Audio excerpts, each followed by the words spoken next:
माँ, तुम ऐसी होती हो। ये कहानी लिखी है सुशील कुमार शर्मा जी ने। आज मैं अपने स्टोरी विद पवन चैनल पे आप सबको यही सुनाने वाला हूँ। ये कहानी हमारे दिल को छू जाती है। ये कहानी एक माँ, बेटे और बहू पे है। चलिए स्टार्ट करते हैं इस कहानी को। विमल बहुत परेशान था। उसे समझ में नहीं आ रहा था कि वो इस परिस्थिति से कैसे निपटे। वो अपनी माँ को बहुत चाहता था, किंतु उसकी पत्नी और बच्चे उसकी माँ से बहुत दूर भागते थे, क्योंकि उसकी माँ की एक आँख नहीं थी, साथ ही उसकी कमर भी झुकी हुई थी। वैसे वह अपना काम सब खुद कर लेती है, किंतु फिर भी वो उसकी पत्नी और बच्चों के लिए हमेशा खटकती है। दादी, आप ऊपर के कमरे में जाओ, मेरे दोस्त आ रहे हैं, विमल के बेटे अखिल ने बड़े बेरुखी से कहा। पर बेटा, मैं तो यहाँ बहुत दूर बैठी हूँ, विमल की माँ ने बहुत प्यार से कहा। नहीं, आप उनके सामने मत रहो, वो मुझे चिढ़ाते हैं, अखिल ने जोर से डांटते हुए कहा। क्या हुआ अखिल, क्यों चिल्ला रहे हो? विमल की पत्नी कामनी ने किचन से ही आवाज़ लगाई। देखो ना माँ, ये दादी यहीं ड्राइंग रूम में बैठी हैं और मेरे दोस्त आ रहे हैं, शिकायत भरे लहजे में कहा। माँ जी, आप ऊपर चली जाओ, क्यों हम लोगों को लजवाती हो? कामनी ने बेटे का पक्ष लेते हुए कहा। बेचारी सरस्वती चुपचाप उठकर जीने के सहारे ऊपर जाने लगी। कमर झुकी होने के कारण उन्हें ऊपर चढ़ने में बहुत परेशानी हो रही थी, किंतु वो पूरी ताकत से ऊपर के एक अकेले कोने वाले कमरे में जाकर बैठ गई। विमल बाजू के कमरे से सब सुन रहा था। उसे कष्ट हो रहा था कि उसकी माँ को अपमानित होना पड़ रहा है, किंतु वो असहाय था। अगर वो कुछ कहता है तो पत्नी और बच्चे उसका विरोध करने लगते हैं। दूसरे उनके तर्क भी सही लगते हैं, चूँकि वो एक प्रशासनिक अधिकारी था।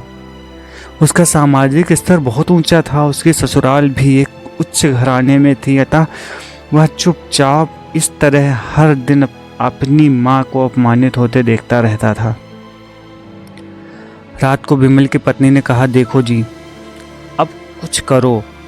कल कलेक्टर साहब की पत्नी आई थी, माँ जी अपनी देशी धुन धारा में उनसे मिले, मुझे बहुत शर्म आ रही थी, बताते हुए कि ये मेरी सास है। मैंने कह दिया दूर की रिश्तेदार हैं, इलाज कराने आई हैं। विमल को रोना आ गया, किंतु फिर भी वह चुप रहा। उसे समझ में नहीं आ रहा था कि वो क्या करे। अपने बेटे की मन स्थिति को सरस्वती अच्छी तरह से जानती थी और बेटे को कोई कष्ट ना हो, इसलिए वो हर बात को चुपचाप सह लेती थी। विमल बहुत उदास रहने लगा। एक तरफ परिवार और सामाजिक स्तर पर जीने की प्रतिबद्धता थी, तो दूसरी ओर माँ। आखिर माँ से अपने बेटे की यह हालत नहीं देखी गई। एक दिन उसने अपने बेटे से कहा, विमल, बहुत दिन हो गए हैं, मैं अपने गांव जाना चाहती हूँ, मुझे वहाँ पहुँचा दो, मेरा यहाँ मन नहीं लग रहा। किंतु माँ, वहाँ तो कोई नहीं है, तुम्हारी देखभाल कौन करेगा? विमल ने आश्चर्य से पूछा।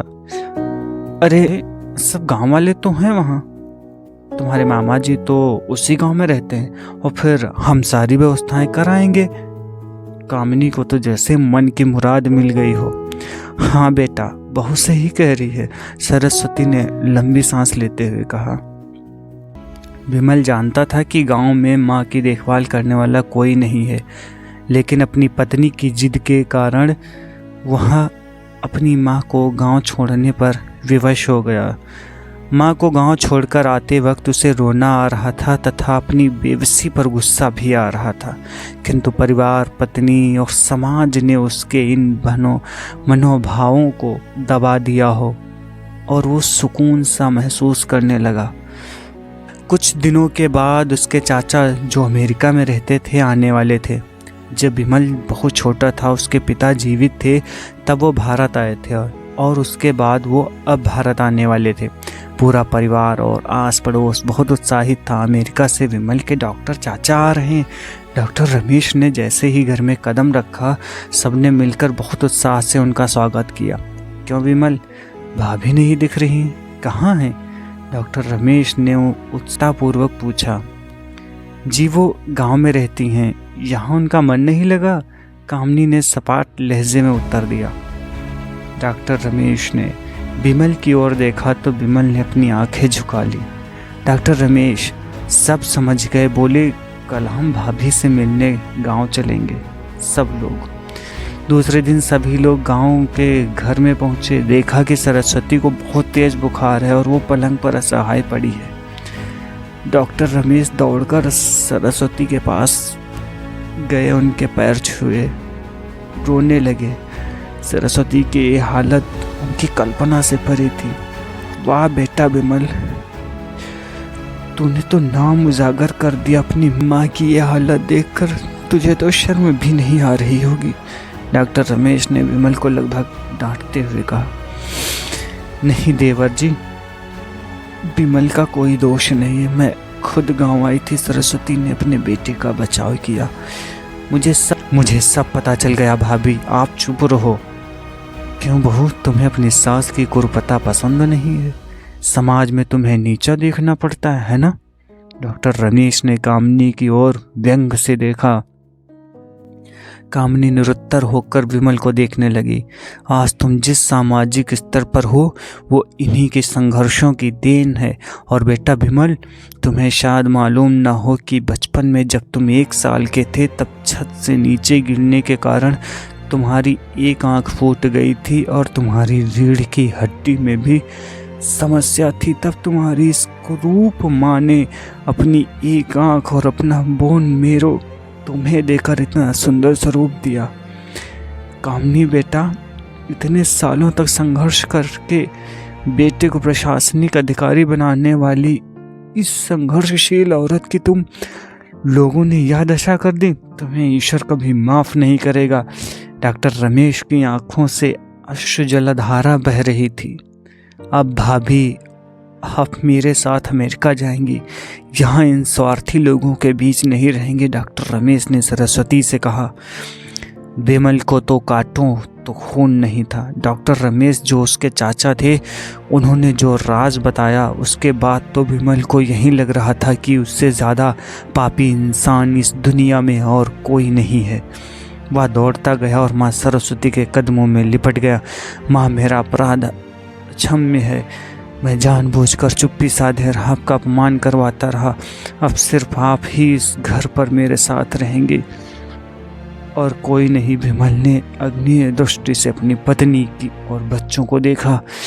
कामनी को भी बहुत पश्चाताप हो रहा था, किंतु उसकी हिम्मत नहीं हो रही थी कि वो सरस्वती से आंखें मिलाए।